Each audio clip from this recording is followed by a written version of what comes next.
다시 인사드립니다. 김종철입니다. 그러니까 감독님, 배우분들 들어오실 때는 더 열렬하게 부탁드리겠습니다. 영화 잘 보셨나요? 네, 잘 보셨을 걸로 믿습니다. 예, 저도 이 영화 보고 굉장히 좀 여운이 남아서 특히 이제 10대를 통과하신 분들 거의 대부분 이제 통과를 하셨을 텐데 아마 영화 속의 어떤 그런 상황을 보면서 또 그 10대 시절을 떠올리신 분도 계실 것 같아요. 그래서 감독님하고 배우분들 모시고 또 영화에 대한 재밌는 이야기 들어보도록 하겠습니다. 자, 그럼 감독님, 배우분들 모시겠습니다.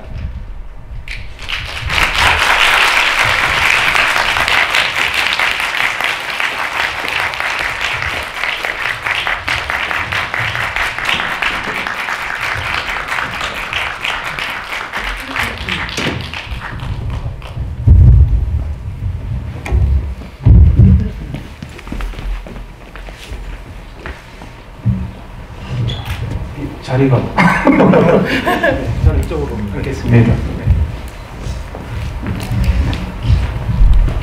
마이크 두 개로 해야 되나요? 네. 그럼 그 간단하게 그 감독님, 배우분들 인사 말부터 들어보겠습니다. 네, 감독님부터.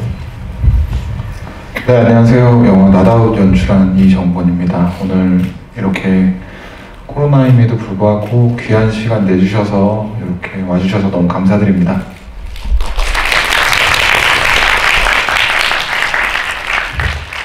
네, 안녕하세요. 나다웃에서 광호 역할을 맡은 정재영입니다. 반갑습니다.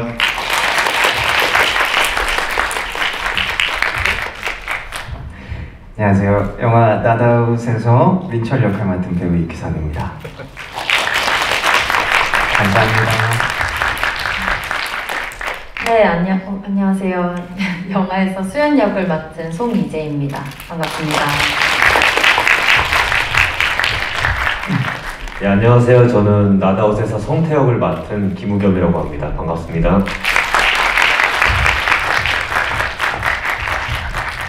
그 영화 보실 때 인물하고 좀 많이 다르죠? 네, 저도 잠깐 이게 밖에서 만났을 때 깜짝 놀랐었는데 네, 역시 배우분들이 참 대단한 것 같습니다. 네. 자, 그럼 시작을 해볼까요?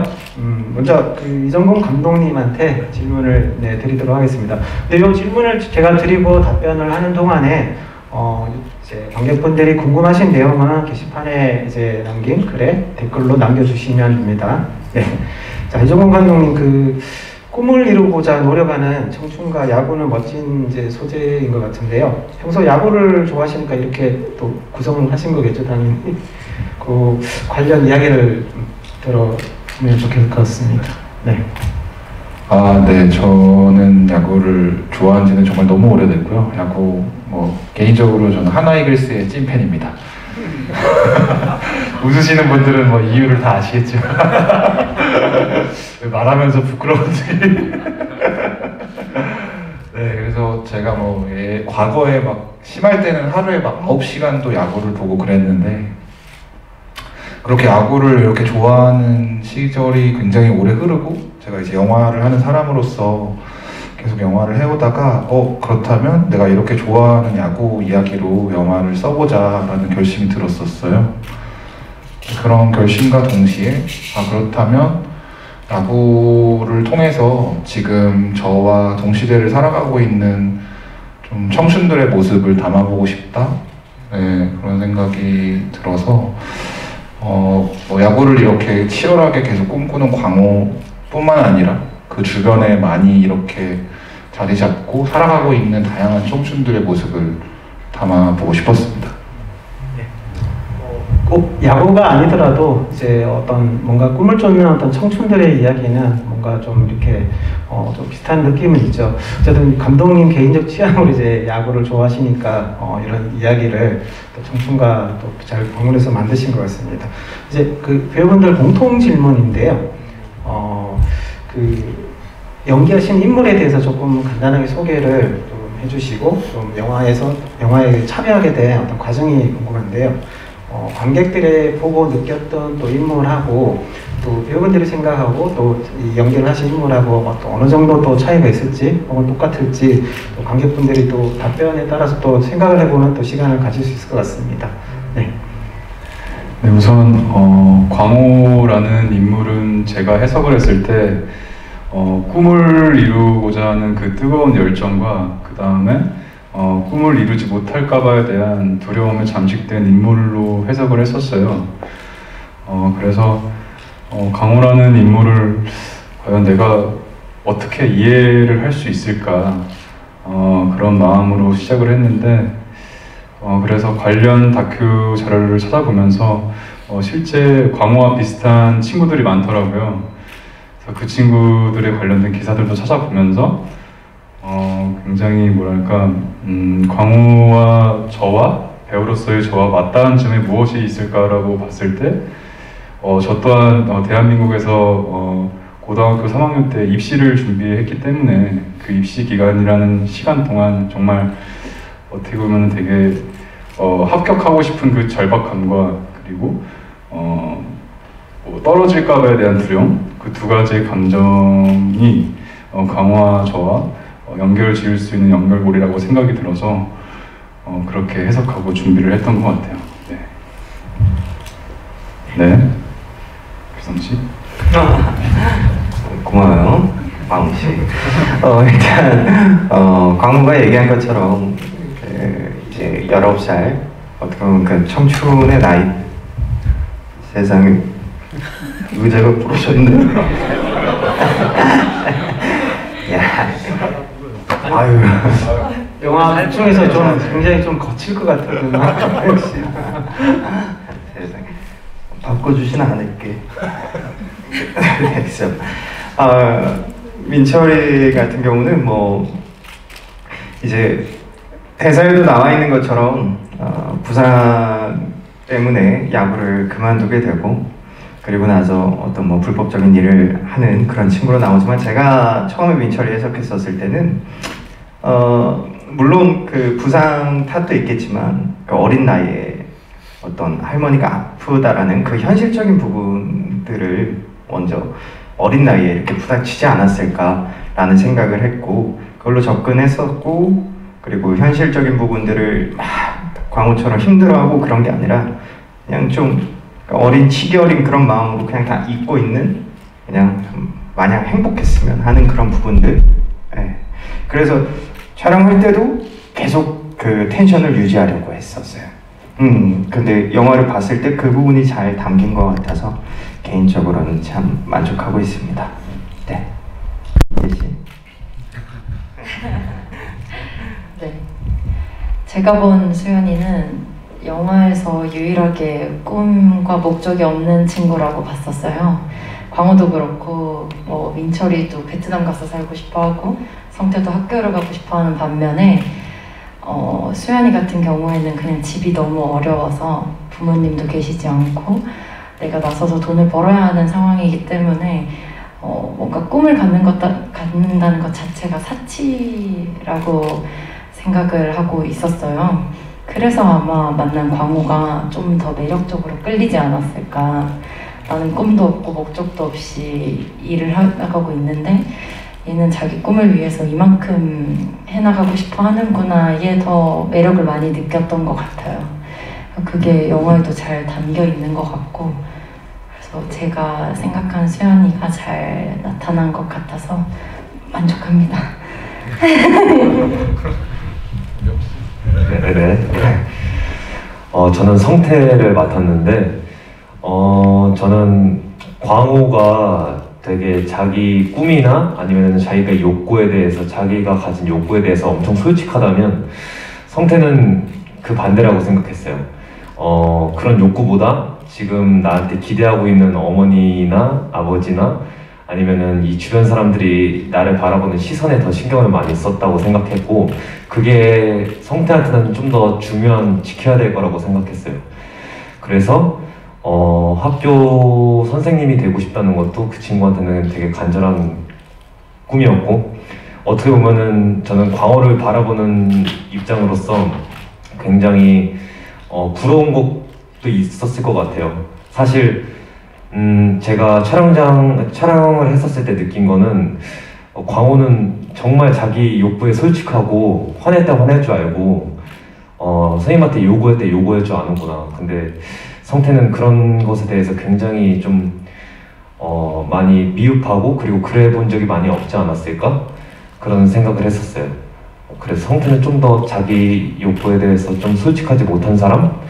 오히려 부모님의 그늘이나 아니면 부모님의 영향을 되게 많이 받는 사람? 이렇게 생각했던 것 같아요. 네.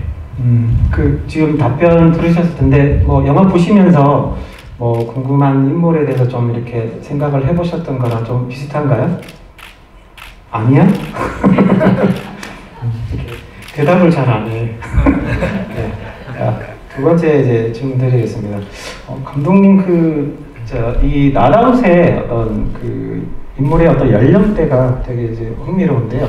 이게 단순히 어떤 10대라는 의미가 아니고 이제 성장하면서 어떤 시기가 됐을 때 이제 각자가 이제 품고 있는 꿈 아니면 이제 어떤 가정 환경이나 능력에 따라 어떤 삶의 어떤 중요한 경계선을 넘게 되는데 나다웃이 어떤 그런 과정을 또 잘 묘사를 하고 있는 것 같거든요.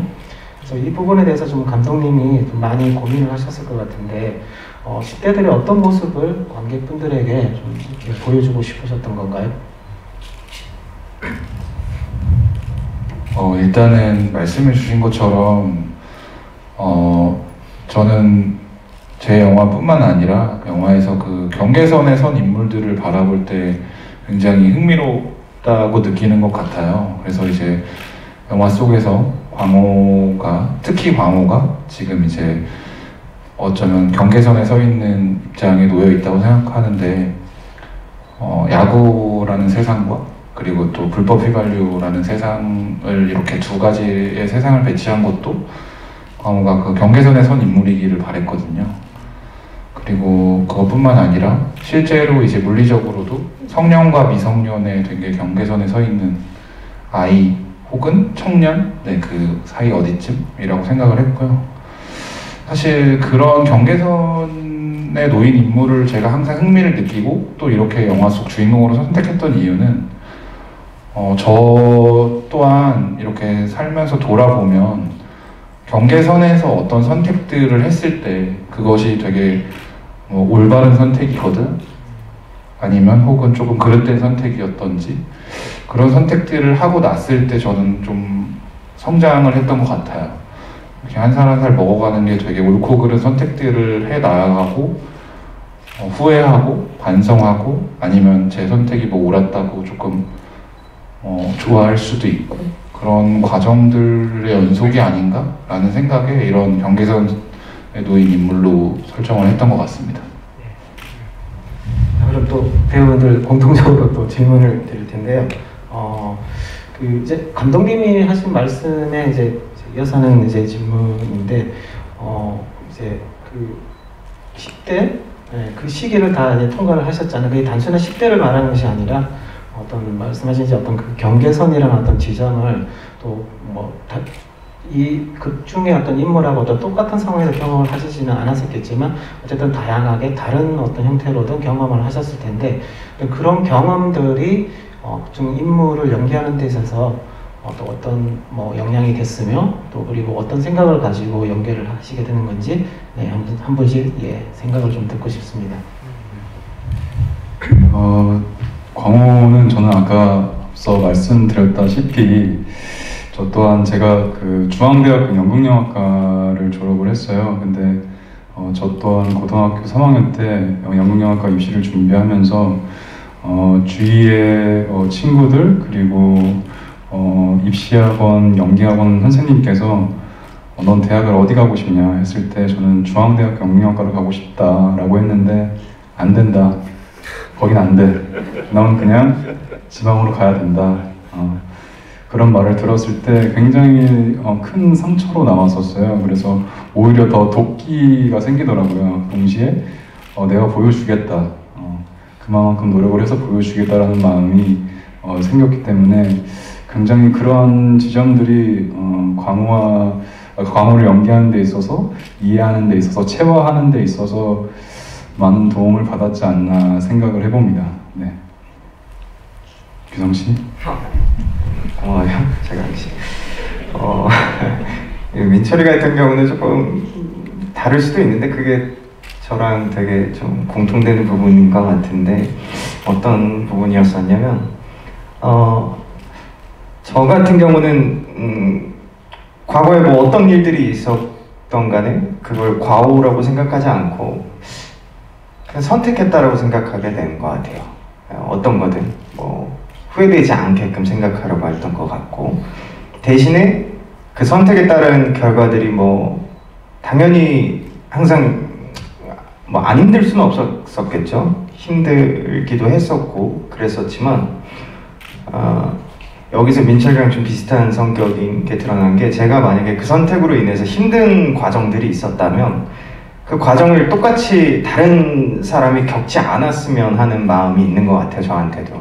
그래서 내가 A, B 중에 B를 선택했을 때 힘들었더라면 그 친구가 그 선택의 기로가 있을 때 그때 이 친구가 힘들어하기 전에 A로 가보면 어때? 라고 이렇게 생각하는 그리고 말해주는 그런 성격.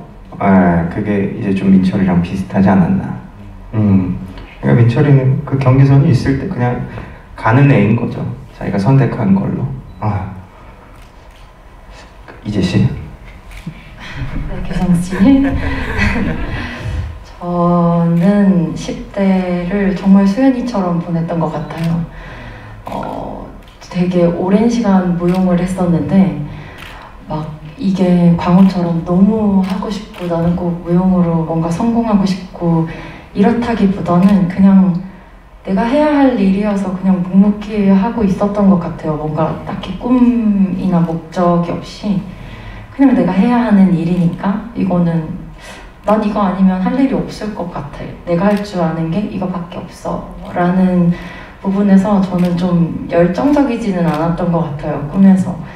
보통 사람들은 모르겠지만 저 같은 경우에는 욕심을 최대한 내지 말자가 인생의 모토여가지고 제가 보기보다 그릇이 많이 작아요. 그래서 실패하면 너무 감당하기 힘들더라고요. 그래서 내 그릇에 맞는 욕심 정도만 부리는 게 어떨까라는 거를 좀 일찍 깨달았어요. 어렸을 때. 그래서 막 이렇게 뭔가 열정적으로 내가 이걸 해내야겠고 이걸 위해서 다른 것도 포기해야겠고 이랬던 생각은 한 번도 해보지 못했던 것 같아요. 저는 그런 경계선에서 좀 그냥 내 일이 아닌 것 마냥 마치 제3자의 일을 보는 것 마냥 그냥 묵묵히 제 할 일을 해나갔던 것 같아요. 그런 점에 있어서는 수연이랑 되게 비슷하다고 생각을 했고 그래서 아무래도 좀 수연으로서 연기하기도 조금 수월했던 점이 있었어요. 네, 부겸 씨? 네, 이재 씨. 저는 사실 이게 입시랑 굉장히 저는 비슷하다고 느꼈어요. 저도 야구를 배우면서 그 야구 선생님들한테 재광 형이랑 같이 그 야구 입시에 대해서 많이 들었었거든요. 근데 들으면 들을수록 그 연극영화과 입시랑 너무 비슷한 거예요. 사실 재능이라는 것도 존재하고 노력이라는 것도 존재하고 모든 많은 부분들이 존재하는데 그 과정에서 뭔가 질투를 하는 대상이 있을 수밖에 없고 그래서 저는 입시했을 때 한때는 광호였을 때도 있었고 한때는 성태였을 때도 있었던 것 같아요. 근데 확실한 거는 이 성태라는 인물을 맡게 되면서 좀 뭐랄까 질투라는 감정이 있잖아요. 누군가를 저가 질투할 수도 있잖아요. 연기를 너무 잘한다거나 아니면 저 사람은 너무 열심히 안 하는 것 같은데 너무 잘한다거나 그러면 질투가 날 수 있잖아요. 근데 그런 감정에서 조금 괴로워한다기보다는 벗어날 수 있었던 것 같아요. 좀 자유로워진 것 같아요. 그 질투라는 감정이. 근데 항상 보편적으로 늘 겪고 있었던 거고 크던 작던 질투라는 감정은. 그래서 질문이 뭐였죠? 쏙됐어. 네. 어쨌든 성태라는 인물은 저랑 되게 비슷하고 그 광호라는 상황에 빠져본 적도 있고 그리고 성태 상황에 빠져본 적도 있습니다. 네. 그 답변을 이제 듣다 보니까 또 배우분들이 또 극중 캐릭터와 또 많이 또 닮으신 것 같아요. 그리고 이제 이렇게 답변을 해주시는데 말씀들을 너무 잘하시죠.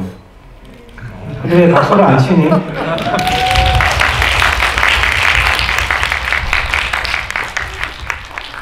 예, 이렇게 얘기를 할 때 이제 너무 이제 조용히 있으면은 이게 무슨 일인가 이렇게 또 생각을 하실 수도 있기 때문에 예, 적절할 때 이제 리액션을 주시면 네, 좋습니다. 자, 그럼 이제 그 관객분들 질문을 이제 하나씩 드려볼까요? 네, 그 리멤버 님이 남겨주신 질문인데요. 총재광 배우님에게 이제 세 가지 질문이에요. 세 가지 질문인데. 하나가 머리에 땜빵과 등의 상처는 혹시 설정인지를 물었고, 두 번째는 굉장히 억울함이 가득한 돌직구스러운 성격이 잘 묻어나는 말투와 억양인데 혹시 인물을 설정할 때 참고하시거나 뭐 연습은 어떻게 하셨을까요? 라고 궁금하신 거를 남겨주셨습니다. 네. 그리고 이제 세 번째가 이제 뭐 거의 대부분의 신에 등장을 하기 때문에 영화를 오롯이 끌고 가야 하는 주연으로서의 무게감은 어떻게 돌파하셨을까요? 네. 네. 일단 땜빵의 질문부터. 우선 땜빵은 사실상 설정을 안 했다가 제가 이제 한 달 반 동안 정말 운동선수처럼 생활을 했었어요. 뭐 오전에는 근력 운동, 오후에는 야구 훈련을 받으면서 그렇게, 그리고 끝나고 이제 태닝을 받고 나면은 잠을 못 자요. 그 밤에 그 몸이 너무 뜨거워서 화상을 입는 것과 비슷한데 간지럽고 막 그래요. 잠을 못 자는데, 그래서 하루에 한 3-4시간 정도밖에 못 잤어요. 근데 그렇게 한 달 반을 생활하다 보니까 자연스럽게 여기 서서히 이렇게 구멍이 생기더라고요. 그래서 이게 뭐지? 뭐지 했는데 서서히 이렇게 땜빵이 커지면서 오케이, 이게 광호구나. 오케이, 이대로 가자 해서 감독님한테, 감독님 이거 어때요? 땜빵 어때요? 느낌 있죠? 가시죠 하고 이렇게 허락을 받고 바로 가게 됐어요. 원래는 주사를 맞을 수 있었는데 그냥 설정으로 가게 되었고요. 그 다음에 연기를 준비하는 거에 있어서는 제가 우선 고교 야구부 전국대회를 보러 다녔었어요. 사전 제작 단계 때. 그때 제가 상상했던 인물과 굉장히 맞닿아 있는 그 야구부 친구를 발견을 했는데 그 친구를 굉장히 밀도 있게 관찰을 하면서 외적인 것에 있어서 굉장히 영감을 많이 받았었어요. 그러면서 이 친구의 또 이 친구뿐만 아니라 그 야구부에 관련된 다큐멘터리를 보면서 그 학생들의 마음들, 동시에 광호라는 인물은 과연 어떤 마음으로, 어떤 태도로 살아갈까에 대한 고민을 많이 하면서, 그렇게 하면서 광호의 시점으로 일기를 작성해 갔던 것 같아요. 네. 정말 나름 광호를 이해한답시고 일기를 밀도 있게 작성해 갔던 것 같아요. 그러면서 마음적으로 그리고 몸적으로 이렇게 최대한 절박한 상태로 만들려고 했던 것 같아요. 동시에 또 제가 영감을 받았던 건 베네 밀러 감독님의 그 폭스캐쳐라는, 거기서 이제 채닝 데이텀 연기가 있는데 거기서도 약간 고릴라처럼 연기를 해요.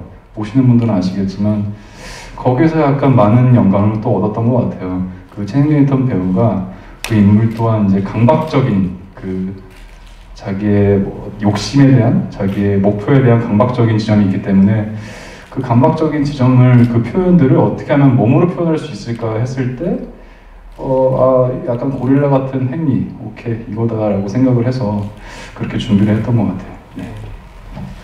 추가로 에라이트님이 남겨주셨는데 실제 목소리 들을 때랑 영화 속 목소리랑 좀 다른 것 같은데 연기에 일부러 목소리를 많이 낮게 하신 건가요?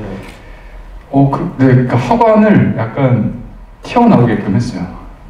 하관을 약간 튀어나오게 하면서 약간 투박하고 거칠게, 그러면서 약간 뚱하면서 약간 귀엽게 보이려고 나름 이렇게 생각을 하지 않았나. 네.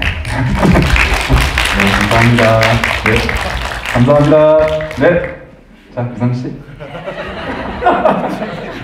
나요? 아니 질문 안 해도 내가 대답을 해요? 저기 사이트 들어가서 질문 좀 남겨놔요. 네. 감독님에게 질문. 네, 셀저님 남겨주셨는데요. 극중 파트를 보면 낮의 파트, 저녁 파트로 나뉘어지는 것 같습니다. 낫아웃이라는 제목을 보면 낫아웃이라는 발음과 겹치는 부분도 보이는데 제목에도 이런 중의적 표현을 의도를 하신 건가요? 라고 이제. 네, 일단 영화가 크게 뭐 낮과 밤으로 나뉘죠. 여기 이제 밤에 아이들이 있고 저기 또 낮에 아이가 이렇게 배치되어 있는데 일단 사실 그 낮과 밤과 그리고 낫아웃을 저는 연결시키지는 못했었어요. 하지만 낮과 밤을 분명히 영화에 배치를 시킨 점이 있었고 그와 동시에 이제 낫아웃이라는 제목은 그 야구 용어인 이제 스트라이크 아웃 낫아웃이라는 용어의 줄임말이에요. 사실 좀 야구에서 굉장히 복잡한 룰 중에 하나인데 어찌됐든 쉽게 설명드리면 타자가 이렇게 배트를 휘둘러서 삼진 아웃을 당했을 때 삼진 아웃을 당했음에도 불구하고 유일하게 1루로 출루할 수 있는 기회를 가지는 룰 중에 하나거든요. 그래서 영화 속에서 광호가 낫아웃이라는 문자 그대로 아웃이 이제 야구에선 죽었다라는 표현으로 쓰이는데 광호는 아직 죽지 않았다. 광호는 아웃됐지만 아직 아웃되지 않았다. 이런 의미로 좀 중의적인 표현으로 조금 전달해보고 싶었던 것 같아요. 네, 그리고 아까 제가 이 질문을 처음 들어서 저 너무 좋아서 정재강 배우 등에 이제 왼쪽 어깨에 큰 상처가 있었거든요. 그거 같은 경우에는 이제 정재강 배우가랑 이제 사전에 이제 캐릭터를 제가 만들 때 원래는 정재강 배우가 초등학교, 중학교 때까지는 투수였다는 설정이었어요. 근데 이제 왼쪽 어깨 좌완 투수였다가 그 어깨에서 어깨 수술을 하고 나서 이제 더 이상 투수로서의 생활은 그만두고 타자로서 계속 야구 생활을 이어가고 있는 좀 디테일을 담아보고 싶었어요. 네.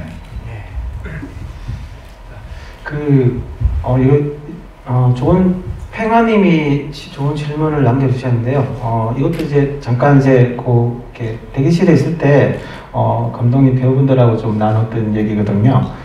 저도 이제 이 영화를 보고 나서 인물들의 이 영화 끝 이후에 어떤 그들의 어떤 삶이 되게 궁금해지더라고요. 그렇게 궁금해진다는 건 인물에 대한 묘사가 굉장히 좋았다는 것이고 또 배우분들의 연기들이 굉장히 자연스럽기 때문에 영화를 보시는 분들에게 잘 다가왔던 것 같아요. 그래서 이 팽아님이 남겨주신 질문이 이제 배우분들이 생각하는 이후의 인물들은 어떻게 되었을까요? 라고 질문을 남겨주셨거든요. 네. 우선 광호는 이후의 삶은 저는 긍정적으로 바라봤어요. 광호가 드래프트에 다시 도전해서 프로 선수가 됐든 아니면 되지 못해서 뭐 다른 길을 가게 됐든 어쨌든 간에 저는 그게 중요하다고 생각하지 않았고, 왜냐하면 광호는 그 목적에 있어서 어떤 결핍에서 나왔다는 생각이 들었어요. 그러니까 아버지와의 관계 안에서 그 어떤 사랑 받지 못하는 어떤 결핍에서 나오는 그런 강박적인 게 있기 때문에 저러한 선택들과 행동들을 하지 않았을까 생각을 해서 그러한 결핍, 그래서 지금 이후에는 이제 아버지랑 이런 일들이 생기면서 관계가 많이 좋아졌다고 생각이 드는데 그냥 한 사람으로서 많이 성장했다고 생각이 들어요. 그래서 어떤 일을 하든 좋은 쪽으로 그래도 예전보다는 더 나은 어른이 되었지 않나 라는 생각을 해봅니다. 네. 잠깐 추가로 네. 영화 속 판다 소라님이 남겨주신 질문인데 배우님 모습을 보고 깜짝 놀랐습니다. 영화 속의 광호의 모습과 현실에서의 배우님 모습이 너무나 달라요. 그래서 영화 속의 광호 모습은 너무나도 야구 선수 같은 모습을 볼 수 있었는데 그 모습을 만들기 위해서 어떤 노력을 하셨는지, 혹시 뭔가 참고할 만한 야구 선수를 보고 이제 만드신 건지, 네, 이런 질문을 남겨주셨습니다. 일단 사전 제작 단계부터 아까 앞서 말씀드린 것처럼 야구대회를 보러 갔는데 그 안에서 야구부에 있던 친구를 보고 그 친구의 허벅지가 먼저 보이더라고요. 근데 저거구나, 일단 저거부터 허벅지부터 키워야 되겠구나 하면서 자연스럽게 야구 훈련을 받게 되면서 하루에 4끼, 5끼를 먹게 되더라고요. 그러면서 25kg 정도의 살을 찌웠는데 그렇게 찌우면서 또 자연스럽게 태닝도 하게 됐고 그냥 자연스럽게 그러한 외적인 모습들이 만들어졌던 것 같아요. 딱히 제가 어떻게 한 100% 정도 상상해서 만들었던 게 아니라 그냥 그 야구 훈련을 하는 과정 그 자체가 광호를 만들어 갔던 것 같아요. 네.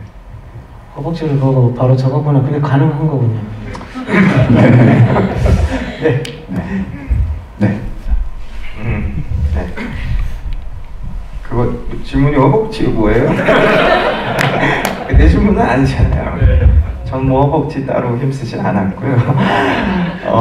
민철이의 그 이유에 대한 내용은 뭐 이거 철저히 저의 뭐 개인적인 생각이겠지만 딱 눈을 떴었을 때 수연이가 계속 보살펴주고 있는 거를 보면서 아 얘가 나를 나 몰래 좀 좋아하고 있었구나.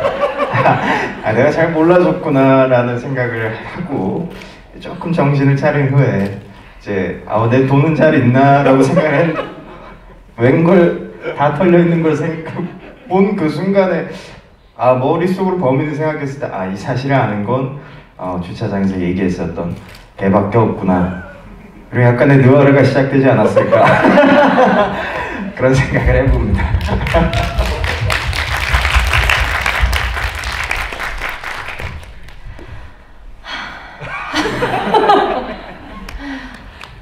연기하면서 단 한 번도 염두에 두지 않았던 부분을 여기서 듣게 되네요. 갑자기 막 머리가 백지장이 돼버렸는데 제가 생각한 수연이 같은 경우에는 민철이가 깨어나는 모습만 보고 아마 자기 갈 길을 떠나지 않았을까라는 생각을 했어요. 너무 다른 해석인데 단 한순간도 너를 이성으로 보여본 적이 없었기 때문에 그래서 아마 광호랑 수연이는 절대 만나지 않을 사이일 것 같고 그래도 광호보다는 민철이랑 친밀한 관계이긴 하지만 그 일을 이유로 계속 관계를 유지하진 않았을 것 같아요. 그 불법 휘발유 만드는 일이 위험하고 안 좋은 일이라는 걸 제일 많이 인지하고 있던 인물로서 뭔가 그 사건으로 인해서 딱 이 일이라던가 이 관계에 대해서 정이 딱 떨어지지 않았을까 해서 수연이는 아마 또 자기가 할 수 있는 일을 찾아서 아르바이트도 하고 그랬을 거라고 생각합니다. 네, 그렇습니다.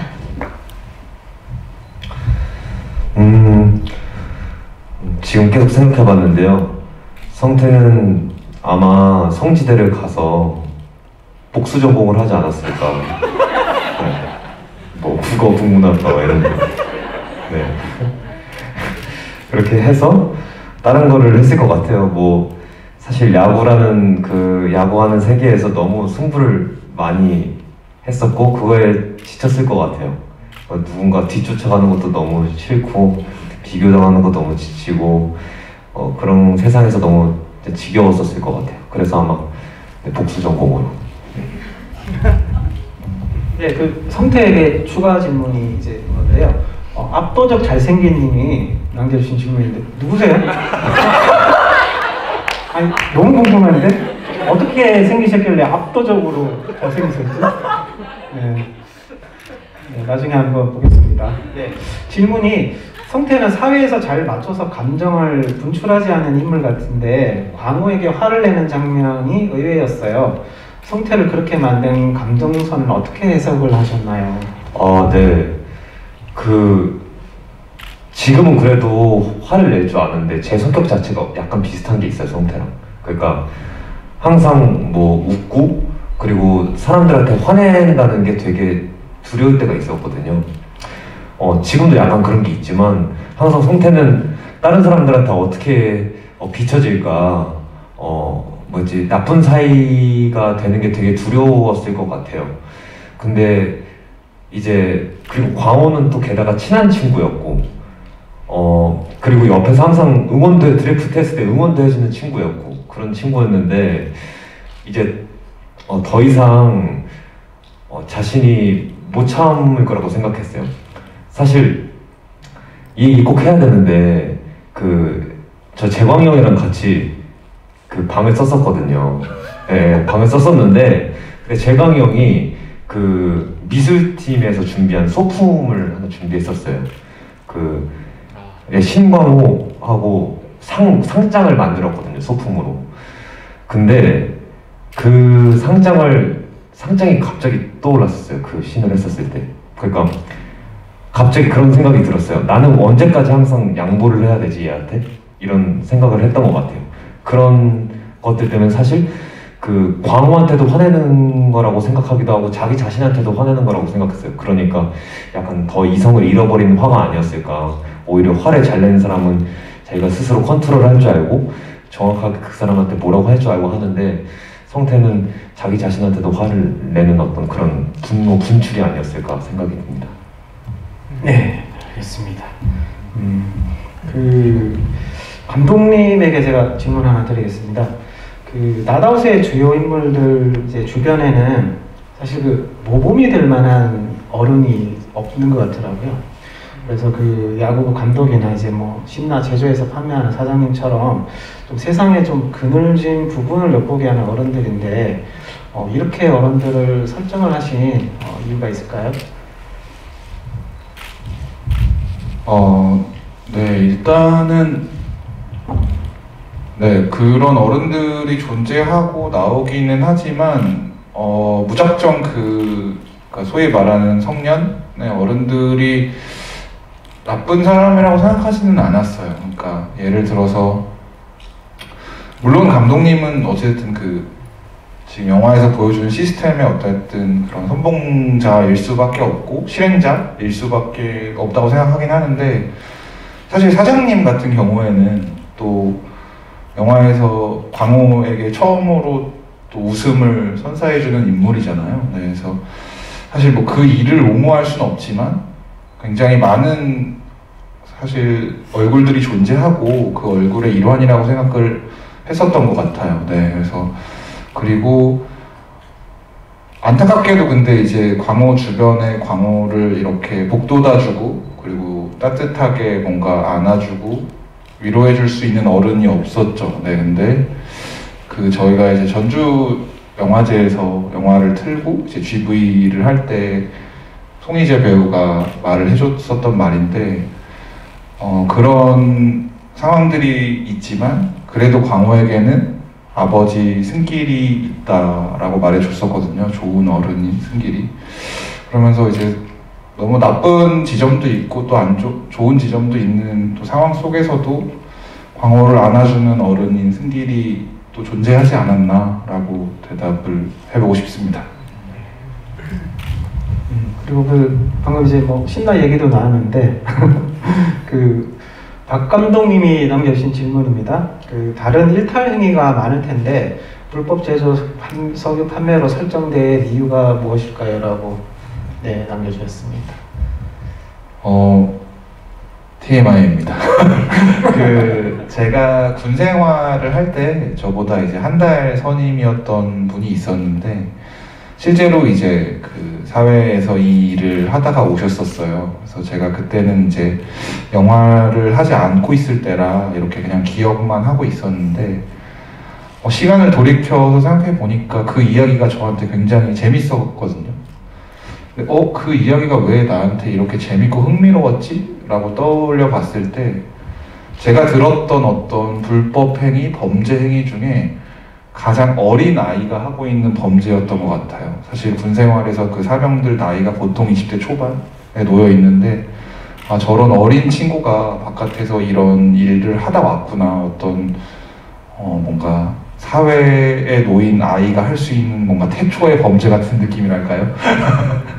그러면서 이제 19살짜리 우리 주인공 광호가 자연스럽게 이렇게 맞닿을 수 있고 할 수 있는 범죄가 불법 휘발유 판매라고 생각을 했었던 것 같아요. 혹시 배우분들은 신나를 가지고 자동차 휘발유 대신 이용을 한다는 거를 영화를 통해서 알고 아시게 되신 건가요? 아니면 원래부터 알고 계셨던 건가요?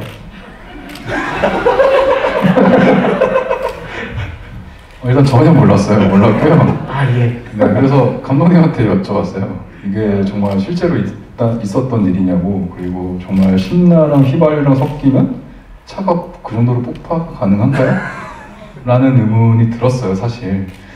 그런데 어쨌든 간에 영화적인 약속이고 영화적인 극적인 재미를 위한 것도 있겠지만 일단 저는 전혀 몰랐습니다. 네, 기성 씨.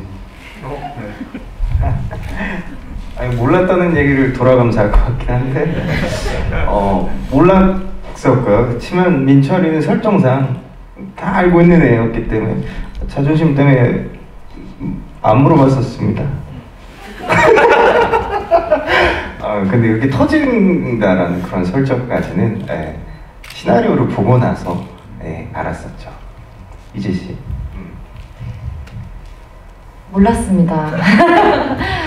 알았더라면 제가 제조를 조금 더 잘하지 않았을까라는 생각을 해보면서 이 시나리오 읽으면서 처음 한 사실이었어요. 실제로 이렇게 차에 넣어도 차가 망가지지 않나라는 의문점이 생겨서 감독님한테 너무 말도 안 되는 거 아니에요? 이랬는데 실제로도 많이 일어난다고 해서 조금 놀랐던 부분이 있었습니다. 저도 몰랐어요. 제가 이제 이렇게 조금 전에 여쭤본 것은 이 극 중에 나오는 이 불법 이제 제조를 해서 이제 휘발유 대신 사용하는 거에 대해서 좀 아무래도 조금 비중 있게 나오다 보니까 관객분들이 저게 뭐지라고 좀 혹시 모르시는 분들은 좀 궁금해하실까봐 제가 질문을 드린 거고요. 실제로 저는 이거를 판매하는 거를 많이 봤었거든요. 그래서 뭐 이렇게 대구 지역에 가시면 지금은 모르겠어요. 예전에 가면은 대구에 뭐 페인트 가게에서 이런 신나를 그냥 막 대놓고 팔아요. 하는데 그거를 휘발유로 대신 사용한다는 거는 이제 뭐 친구를 통해서 처음 알게 됐는데 되게 좀 재밌었던 기억이었어요. 그게 이게 신나를 가지고 휘발유 대신 하는구나라는 거를. 근데 이번 영화를 통해 가지고 이걸 또 보게 되니까 또 나름 또 반갑기도 하고.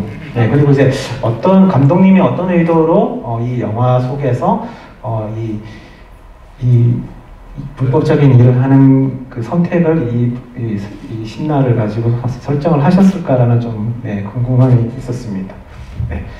자, 그리고 이제 이 4명의 캐릭터는 다들 그 인상적인 대사들이 하나씩 나오죠? 네. 안 나와요? 나와? 네. 극중 이제 광호의 대사 중 가장 인상적인 것이 나 어디로 가요? 라는 이제 감독 이제 야구부 감독님에게 묻는 장면이었는데 좀 유난히 이제 캐릭터 중에서 감정 기복이 많은 인물을 연기하셨는데 그 대사가 광호라는 인물을 드러내는 데 있어서 어떤 생각을 하고 연기를 하셨는지. 네, 우선 전 어디로 가요도 있지만 동시에 내가 어디까지 갈 수 있는지 알고 싶어 라는 대사가 뭐랄까 저 또한 한 인간으로서 그리고 한 배우로서 내가 어디까지 갈 수 있는지 알고 싶은 그 의문점들과 마음들을 가장 잘 대변해주고 있는 대사라고 생각이 들었고요. 그래서 굉장히 굳이 연기를 표현하려고 애쓰지 않아도 그냥 연기가 되어지게끔 되었던 것 같아요. 그만큼 저 또한 공감이 갔고, 그리고 나는 어디로 가요 대사가 이건 정말 지금도 배우로서 늘 고민을 하고 저 자신한테 되묻는 것 같아요. 내가 지금 여기서 배우를 그만두면 난 어디로 가야 되지? 내가 여태까지 해왔던 시간들과 노력들은 나를 설명해주는 시간들인데 여기서 그만두게 되는 내가 어디로 갈까 과연. 그런 의문점들은 뭐랄까 그냥 저를 투영했던 것 같아요. 저 자신을 투영하면서 자연스럽게 연기를 애써 하지 않고 그냥 연기가 자연스럽게 되어지지 않았나 생각을 해봅니다. 네. 네. 그럼 다음 이제 민철. 네, 민철의 강변에서 이제 광호에게 이제 이런 대사를 하죠. 그냥 때려쳐 뭐 시간 지나면 별거 아닐 수도 있어. 네, 이게 대사 자체가 여러 감정이 되는 대사였는데 이 대사를 통해 가지고 이 민철이라는 인물은 굉장히 좀 상황에 잘 맞춰서 살아갈 수 있는, 어디서든지 살아갈 수 있는 인물이라는 생각이 들거든요. 그래서 그 대사를 이제 할 때 네. 어떤 생각을 또 하셨을지도 궁금하고. 일단은 그 부분은 민철이랑 저랑 조금 반대되는 부분이긴 했었어요. 왜냐면 저 같은 경우는 그냥 내가 죽으면 죽었지 하고 싶은 거를 끝까지 해야겠다라는 성격이 있고 그렇게 살아왔었거든요. 내가 좋아하는 일이 있으면 무슨 일이 있어도 끝을 봐야 된다. 근데 민철이의 그 대사를 처음 직면했었을 때 민철이의 입장으로서 최대한 해석하려고 했었던 것 같아요. 그러다 보니까 그 해석이 완료됐었을 때는 민철이의 그 상황이 있었기 때문에 이 친구가 그렇게 얘기할 수 있었던 거였고, 좀 전에 제가 얘기했었던 것처럼 A랑 B의 선택지에 있었을 때 그 부분들에 있어서 그 부분은 또 약간 조금 비슷한 부분이긴 한데, 어떤 선택을 하든 간에 사라지고 걱정하지 마, 너 뭐 그럴 거 없어 라고 얘기하는 친구라고 생각을 했었던 것 같아요. 네. 네. 자, 다음 그 수연, 그 극중 수연의 이제 병원에서 이제 광호에게 이쪽으로 넘어오지 마라고 하며 이제 포옹을 해주잖아요. 이제 수연이라는 인물이 관객에게, 영화를 보는 관객에게 각인이 될 수 있는 어떤 그런 대사라는 생각이 들거든요. 그래서 이 대사 연기를 하실 때 이제 어떠셨는지 궁금하고요. 그리고 이제 요거에 대해서 또 질문을 남겨주신 분이 네꼬담님이 꼭 안아주는 장면인데 포옹의 의미는 어떤 것이었을까요? 라고 이제 남겨주셨습니다. 병원씬에서는 비하인드가 되게 많은데 이쪽으로 오지 마의 대사도 있었고 되게 다양한 대사들로 버전을 많이 촬영했었어요. 똑같은 대사로도 쳤었고 다른 느낌으로도 쳐보고 아예 다른 대사로도 쳐보고 했었는데 딱히 그 순간에서는 어느 한 감정이 떠오르지는 않았던 것 같아요. 우선 나의 너무 소중한 친구가 소중한 나의 친구가 그렇게 다쳤다는 상황에서 또 약간 저는 광호를 좀 남동생 보듯이 많이 봤던 것 같아요. 친구라기보다 또 이성적으로 바라보기보다는 그냥 좀 괜히 먹을 거 하나 더 주고 싶은 남동생 같은 느낌? 좀 그렇게 봤었기 때문에 되게 여러 가지 감정이 교차했었고 좀 감정적으로도 많이 힘들었던 기억이 있어요. 그래서 그 씬 촬영하고 이제 컷 나기 전에 벽 뒤에 숨어서 막 울고 그랬었는데, 그래서 막 어느 한 가지로 단정 지을 수는 없고 광호를 안아줬던 거는 저는 그렇게 생각했어요. 진짜 남동생 안듯이 괜찮아 라는 말 대신에 행동으로 표현할 수 있는 제일 좋은 방법이 아니었을까. 그래서 그런 마음가짐으로 광호를 안아줬던 것 같아요. 그 장면에서 이제 뭐 관객분들 영화 보시면서 굉장히 좀 대사가 주는 느낌이 이제 되게 따스하면서 또 한편으로는 이 수연이라는 인물 자체를 볼 때는 또 한편으로는 좀 슬프기도 해요. 네. 그래서 좀 그 인물에 대해서의 어떤 이미지가 굉장히 강렬하게 좀 기억에 남는 씬이었던 것 같습니다. 네. 감사합니다. 네. 자, 그럼 이제 그 성태, 성태로 넘어가겠습니다. 네. 그 이제 광태를 따라가면서, 광호를 이제 따라가면서 운동장에서 이제 머뭇머뭇하면서 내뱉는 그 이제 대학 원서 얘기를 하는 거죠. 그래서 안 쓰면 안 되냐라고 하면서 되게 이제 표정이 굉장히 이제 좀 복잡하게 이렇게 하는데, 그 전체적인 어떤 영화 속에서 봤을 때 그 인물이 가장 좀 그 어떤 감정적으로 가장 좀 이렇게 복잡하게 나타난 씬 같아요. 그리고 그 인물의 어떤 성격을 또 보여주는 압축된 대사라는 생각이 드는데 그 처음에 연기를 하실 때 어떠셨는지. 저는 이게 사실 오디션 때도 대사가 이거였었는데요. 사실 오디션 대사 했었을 때도 뭐랄까 뭐라고 해야 되지? 좀 저한테 착 달라붙는 듯한 느낌이 있었어요.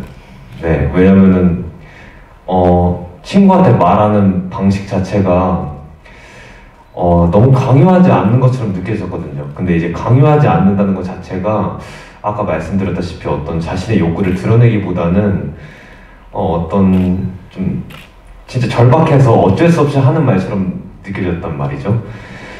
그래서 그것도 아마 어떤 성태의 그냥 어떻게 보면 하고 싶은 말보다는 정말 튀어나온 말이 아닐까? 정말 광호한테 하고 싶었던 여러 가지 말 중에 그 여러 가지 마음 중에 딱 튀어나오는 말이 그냥 안 가면 안 되냐가 그 최선이지 않았을까라는 생각이 들었어요.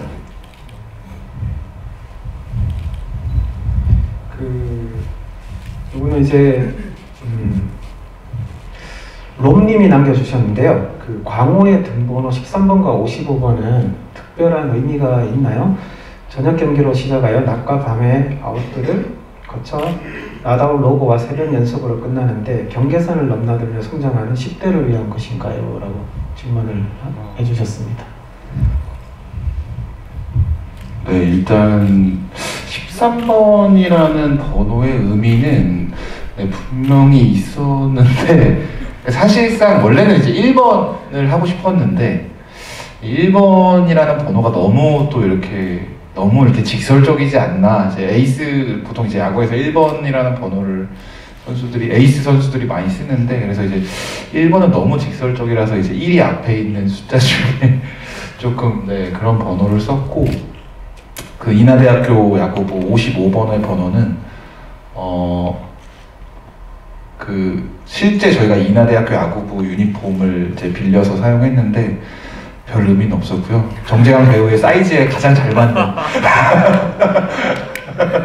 사이즈에 가장 잘 맞는 등번호의 옷이었습니다. 네, 그리고 그 낮과 밤 그거 한번 다시 한 번만 말씀해 주시면 한번 질문해 주셨죠.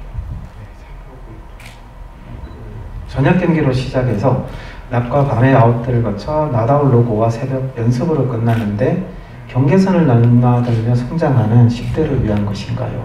네. 네. 일단 밤 경기를 처음에 설정했던 건 굉장히 하이라이트를 강렬하게 받고 있는 광호의 모습으로 이 영화를 시작하고 싶었어요. 네, 그래서 낮 경기보다는 이제 밤의 경기 속에 있는 광호를 설정을 했고, 그래서 피디님이 정황 알다마 그게 너무 비싸서 좀 싫어하셨는데 그런 이야기가 있었고, 사실 제일 중요한 이제 엔딩 컷, 제 새벽에 달리는 광호로 담았던 거는 말씀해 주셨던 거랑 저도 비슷한 의미를 생각했던 것 같아요. 이제 아버지와 한마디도 없지만 무언의 제스처를 주고받았고, 앞으로도 둘은 말을 자주 하지 않을 수도 있겠죠. 네, 그럼에도 불구하고 둘은 어떤 것을 주고받았고, 그리고 이제 그 다음 날부터 다시 시작되는 대학생 야구부로서의 광호의 어떤 삶을 좀 포문을 열고 싶은 마음에서 새벽 신으로 설정을 했던 것 같습니다.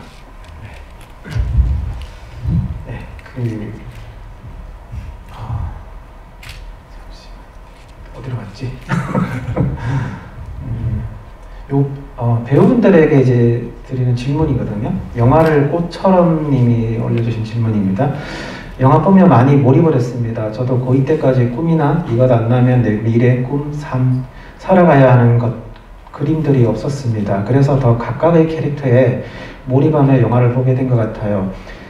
질문은 배우님들도 꿈을 언제 가지시게 되셨는지요? 현재 꿈을 이루며 살아가시고 있는 중이신가요? 라고 질문을 남겨주셨습니다.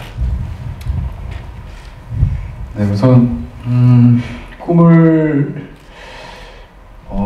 이뤄가면서 살고 있는 거죠. 사실 지금 이 자리도 배우로서 꿈을 이뤄가는 과정 속에서 하나라고 생각이 들고, 저는 사실 초등학교 때부터 춤을 췄었어요. 브레이크 댄스, 팝핀, 힙합을 추다가 공부를 잘 안 했거든요. 정말 그냥 몸을 쓰는 거를 되게 좋아해서 정말 유명한 제이블랙 힙합 하시는 분 있어요. 그분 어깨너머로 배웠거든요.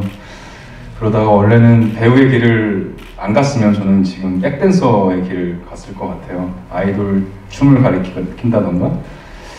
근데 그냥 뭐랄까 그냥 어떠한 특별한 어떤 목적이 있기보다도 그냥 뭐가 끌리는 거, 뭔가 이거 느낌이 있어, 이거는 놓치기 싫어, 이거는 내가 느끼고 싶어 라는 거를 쫓아가려고 했던 것 같아요. 그러다 보니까 배우라는 삶이 저한테 있어서 멋져 보였고, 그래서 이 길을 가고 싶어서 이렇게 꿈을 향해 계속 나아가고 있는 것 같습니다. 네. 네, 규성 씨. 저는 공부를 잘했어요. 그래서 심지어 이과를 선택했었어요. 못 믿으시겠지만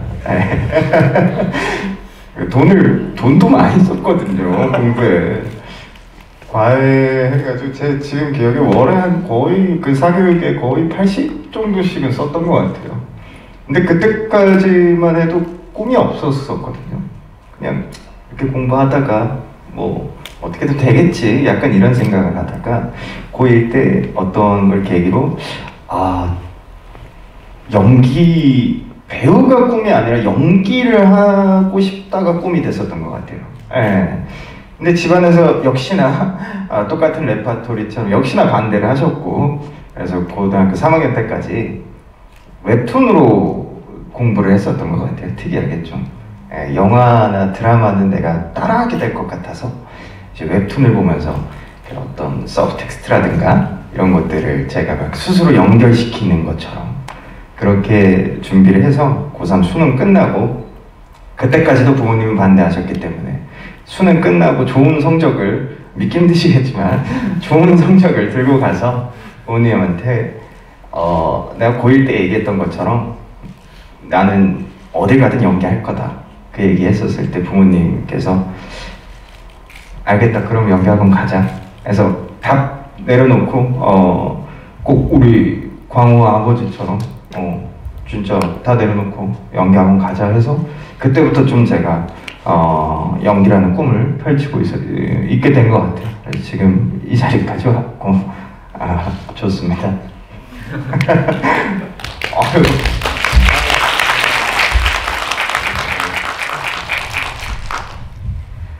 정말 이번 영화 하면서 꿈에 대해서 진짜 많이 질문을 받는데 제 대답은 늘 한결같았거든요. 제가 꿈이 명확했던 순간은 제 기억에 초등학교 때가 다였던 것 같아요. 그때는 너 꿈이 뭐야? 뭐가 되고 싶어? 하면 나는 발레리나가 꿈이야. 나는 평생 춤만 출 거야. 막 이랬었는데 이게 어느 순간 딱 깨지는 순간이 있었어요. 내 계획대로 흘러가지 않고 딱 깨지는 순간이 오니까 약간 공황 상태처럼 내가 지금까지 뭐 때문에 이렇게 열심히 한창 성장기 때 밥도 못 먹고 키도 못 크고 이렇게 노력을 해야 하나 막 이런 고민을 하고 있을 때 아빠가 딱 그러셨어요. 가만히 앉아서 이제 난 무용을 하고 싶지 않다라고 얘기했을 때 아빠가 지금까지 투자한 돈, 시간 다 상관없다. 근데 네가 5년 뒤에 지금 딱 돌아봤을 때 후회 안 할 자신이 있다면 네 의견 따라주겠다 였었어요. 대신에 후회할 것 같으면 그냥 한 번만 더 해보는 게 어떻겠니? 라고 얘기를 하셨고 그때부터 느꼈던 거는 뭔가 나는 뭐가 될 거야, 뭘 할 거야, 뭘 하고 싶어 이런 것보다 그냥 나한테 주어진 일에 열심히 하는 게 나에게 더 맞는 삶인 것 같다라고 생각을 했어요. 그래서 생각해보면 그게 거의 중학교 때라 그 이후부터는 뭔가 누군가가 꿈을 물어보면 저는 너무 막연해요. 뭔가 얘기하기가. 나는 이렇게 꼭 뭐가 될 거야가 꿈은 아니지만 그거 말고도 뭐 추상적인 꿈도 없고 그냥 늘 내가 나에게 주어진 일을 내가 잘 해나가면 오케이 이번에도 하나 다 해냈다. 요것도 잘 끝냈다. 후회 없다. 항상 이렇게 일을 마무리해가다 보니까 좀 항상 이 질문이 저는 어렵지만 저는 그렇게 살아가고 있습니다. 감사합니다.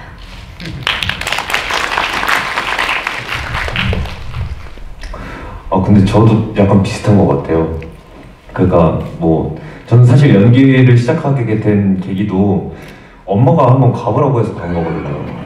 네, 엄마가 연기 한번 해볼래? 저는 반대 다 하셨다고 했지만 엄마가 너 한번 해봐 이렇게 했던 것 같아요.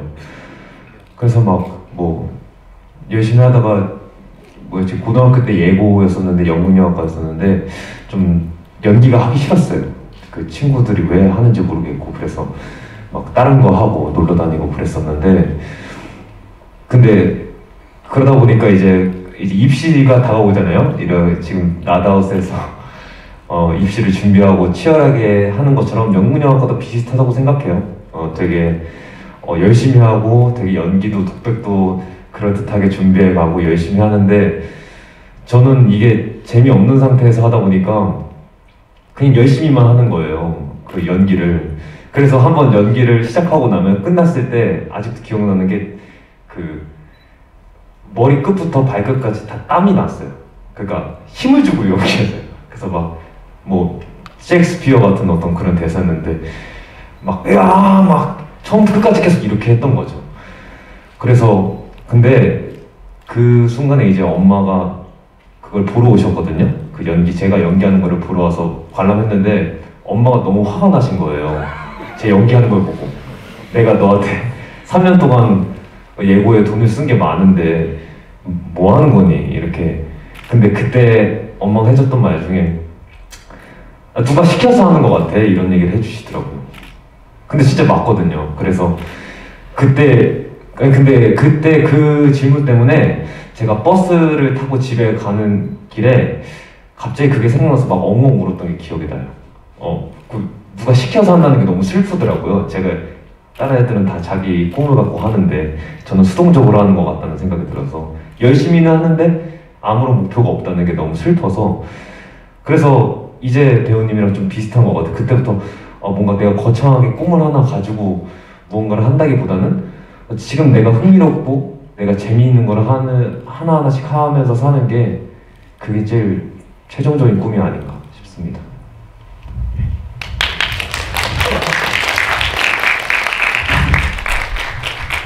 조금 그 가벼운 질문이 하나 있어가지고 질문을 드리겠습니다. 리멤버님이 남겨주신 건데, 영화 후반전까지 어른들이 모두 아이들에게 희망을 주지 못하는 어른들의 모습을 보며 스스로 반성을 많이 하게 됐습니다. 특히 감독님이 돈 봉투를 기대하는 것이 광호의 오해길 바랬는데, 그리고 이제 눈물이 있고 이제 진짜 질문입니다. 아무튼 가벼운 질문을 하자면, 광호가 감독님에게 내민 돈 봉투에는 얼마가 있었길래 그렇게 화를 내신다고 질문하셨습니다. 이 문제에 대해서 그 미술팀과 굉장히 많이 상의를 거쳤습니다. 원래 이제 저의 그 시나리오 때 생각은 그러니까 이게 돈의 물리적인 부피를 생각하지는 못하고 아마 뭐 한 500에 조금 가깝지 않나 이런 생각을 했었는데, 물리적으로 그 500 정도 가까이 되는 돈이 봉투에 있으니까 굉장히 목돈처럼 보이더라고요. 마치 약간 정말 대학에 갈 수 있을 것 같은 돈처럼 보이더라고요. 그래서 그거를 미술팀이랑 현장에서 계속 뺐어요. 저 봉투에 돈을 빼보고 자 이쯤 되면은 얼마일까요? 막 해서 결국 최종적으로는 뭐 영화에서 그게 나오지는 않지만 최종적으로는 아마 100이 조금 안 되는 정도의 돈이 담겨 있었던 것 같습니다. 감독님께서 화나시면 이제 제가 처음에 의도했던 건 민철이가 이제 500 정도, 한 470만 원 정도의 자금을 모았구나 정도로 생각을 했었습니다. 네. 이제 그 가벼운 질문이라고 남겨주셨는데, 저는 또 이렇게 생각을 했거든요. 결과적으로 감독님이 원하신 돈은 이제 5천 정도의 이제 돈인데, 이 또 광호 입장에서의 어떤 그 감독님이 전달했던 돈은 광호 입장에서는 결코 적은 돈은 아니잖아요. 그렇게 봤을 때는 아직 세상을 모르는 10대와 이미 뭐 알 거 다 알고 이미 때가 많이 묻은 어떤 사람의 어떤 그런 차이점을 보여주는 어떤 그런 신이라는 생각을 해봤습니다. 네, 자 마지막으로 이제 감독님에게 하나 질문을 드릴 텐데요. 이 영화를 그 요즘 뭐 또 코로나 시대에 이제 보면 좀 많이 우울하잖아요. 그래서 가급적이면 이제 영화를 볼 때 좀 즐겁거나 좀 희망을 주거나 뭐 이런 영화를 보면은 훨씬 더 좋다는 생각이 드는데요. 특히 이제 나다웃 같은 경우는 모든 인물에게 뭔가 응원을 해주고 싶은 어떤 그런 생각을 가지게 만들더라고요. 특히 이제 광우 같은 경우는 꿈을 포기를 하지 않고 계속 이제 자신의 꿈을 이루고자 좀 노력하는 모습. 그게 사실 어떻게 보면 이제 좀 그릇된 선택일 수도 있겠지만, 불법적인 일을 하는 것은 그릇된 선택일 수도 있지만은 그만큼 꿈을 이루고자 하는 어떤 절박함이 그런 것들을 잘 담아냈다는 생각이 듭니다. 그래서 저는 이 나다웃이라는 이 영화가 이 캐릭터를 수동적이 아닌 굉장히 능동적인 형태의 어떤 선택을 하든 그것이 뭐 옳든 그른 선택이건 주변의 인물에게 내가 의도치 않은 민폐를 주든 간에 어쨌든 내가 선택하고 결정한다는 점에서 굉장히 능동적인 인물로 그려냈다는 점에서 굉장히 이제 저는 만족스러운데요. 그렇게 인물을 설정을 하신 게 이제 궁금합니다. 보통 우리가 영화라는 게 이제 감독이 사회를 바라보는 시선, 인물을 바라보는 어떤 시선이 담겨 있다라고 많이들 얘기를 하잖아요. 그래서 감독님의 어떤 그 시선이 궁금합니다. 네, 그 광호라는 캐릭터를 이제 시나리오 출발하면서 만들 때 많이 고민했던 것 같아요. 제가 생각하는 이 캐릭터가 나중에 관객분들이 싫어하면 어떡하지? 라는 걱정도 많이 했고, 실제로 시나리오 리뷰 때도 그런 이야기가 굉장히 많았어요. 광호라는 아이를 이렇게 스크린으로 얼굴을 마주하기 전까지는 그런 게 많았어요. 근데 사실 저는 굉장히 많은 또 성장 영화들이 있고 청춘 영화들이 있지만 마냥 순수하고 착한 아이처럼 그리고 싶지는 않았어요. 제가 지금 이 시대를 살아가고 있는 사람으로서 저는 세상이 따뜻하기를 바라지만 그렇다고 제가 그렇게 착한 사람은 또 못 되는 것 같아요. 그게 뭔가 항상 양가적으로 이런 마음들이 공존하고 또 그럼에도 불구하고 조금은 따뜻한 방향으로 가려고 항상 노력하고 있는 것 같아요. 그래서 이제 이런 아이, 그러니까 자신의 꿈을 위해서 굉장히 능동적으로 선택하고 되게 직진하는 캐릭터를 만들었던 것 같아요. 근데 또 그럼에도 불구하고 사실 광호의 꿈이 영화에서 굉장히 수월하게 이루어지지는 않잖아요. 그래서 그 수월하게 이루어지지 않는 또 어떤 또 세상의 어떤 이면들 또 동시에 보여주고 싶었고, 하지만 영화 제목처럼 나다웃이라는 제목처럼 아직 끝나지 않고 계속 될 거야. 뭐 광호야, 네가 그저 그냥 이렇게 살아가는 것만으로도 우리는 되게 많은 것들을 할 수 있어 라는 위로를 좀 건네주고 싶었고, 어쩌면은 광호가 지금 이런 선택들을 하고 이렇게 영화가 끝이 났지만 그런 거는 이제 지금 이 제 세상이 만들어 놓은 시스템을 광호한테 책임지게 하고 싶진 않았어요. 그래서 어쩌면 광호가 이제 나중에 어른이 되면 이런 것들을 바꿀 수 있는 어른이 또 될 수 있지 않을까라는 작은 바람이 있었습니다. 네, 감사합니다.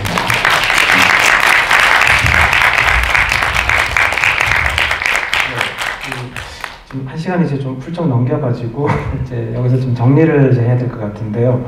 오늘 그때 말씀들을 또 재밌게 잘 해주셔가지고 좀 시간이 좀 길었으면 싶은데, 그쵸? 뭐니? 그쵸? 네. 이렇게 교육을 시키고 있습니다. 네. 자, 그럼 마지막으로 이제 감독님, 이제 배우분들, 관객분들에게 마지막 인사말 전해주시겠습니까? 네, 저희 나다웃 사실 촬영 전부터 그리고 촬영 때도 그리고 후반 작업을 할 때도 또 지금까지도 정말 많은 분들 도움 받아서 지금 영화가 이렇게 한 걸음씩 가고 있거든요. 이 자리도 사실 그런 도움을 받는 과정의 연속이라고 생각하고, 네, 그리고 마지막으로 뭐 저희 나다웃이 이제 6월 3일날 개봉 앞두고 있어서 또 많이 사랑해 주시고 그리고 주변 분들에게도 한 말씀씩 꼭 전해주시면 너무 감사할 것 같습니다. 네, 오늘 너무 와주셔서 감사합니다.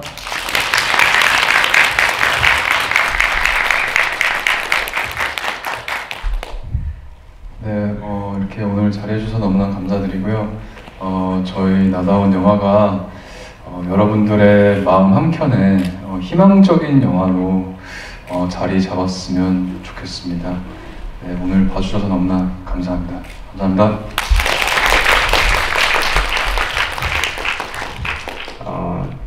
아실 분들도 계시겠지만 저는 영화 스윙키즈 때부터 익스트림 무비라는 곳을 눈팅 많이 했었고요. 너무 눈팅만 하시는 분인데 지금 만철이 연기 잘하더라고 이런 글을 쓰려다가 참았습니다. 그래서 저한테는 되게 이 자리가 좀 영광적인 자리였던 것 같아요. 거기에 계신 분들을 실제로 이렇게 오프라인에서 이렇게 만나 뵙게 되고 또 좋은 영화를 또 소개시켜주는 자리, 보여드리는 자리, 그리고 보게 되시고 질문을 남겨주시고 대답할 수 있는 이런 자리가 정말 영광이었고 잊을 수 없는 부분이라고 말씀드리고 싶습니다. 네, 그리고 또 제가 열심히 해서 자주 뵐 수 있으면 좋겠습니다. 감사합니다.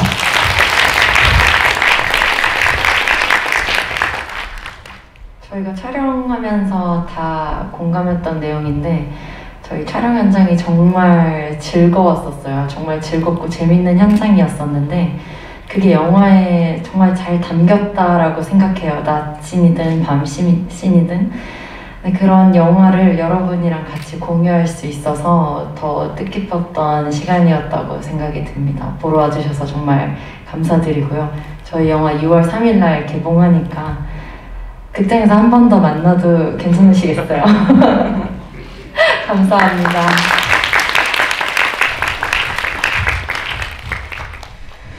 저도 사실 모른 척 했는데 저도 익스트림 무비 몰래 봐요.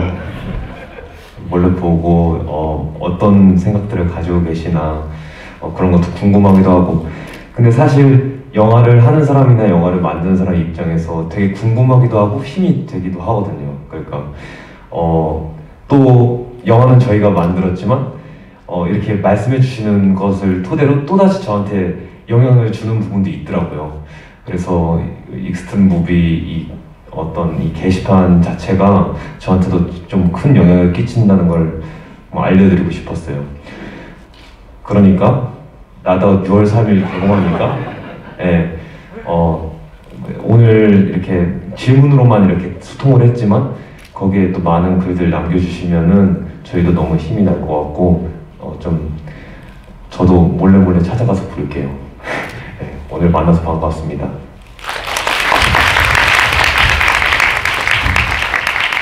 네, 나다운 6월 3일 개봉이고요. 영화 보면서 이제 인물에 대한 개인적으로는 좀 이렇게 마음이 많이 가는 인물들이었기 때문에 이 영화가 제가 만든 것처럼 정말 잘 됐으면 좋겠고요. 관객분들 이제 영화 보시면서 이 영화가 굉장히 좋아하셨다면 주변 분들에게 좀 많이 좀 추천을 해주시고 좀 많이 알려주셨으면 좋겠습니다. 네, 오늘 늦은 밤까지 감독님, 배우분들 함께 잘해주셔서 감사드립니다. 네, 큰 박수 부탁드리겠습니다.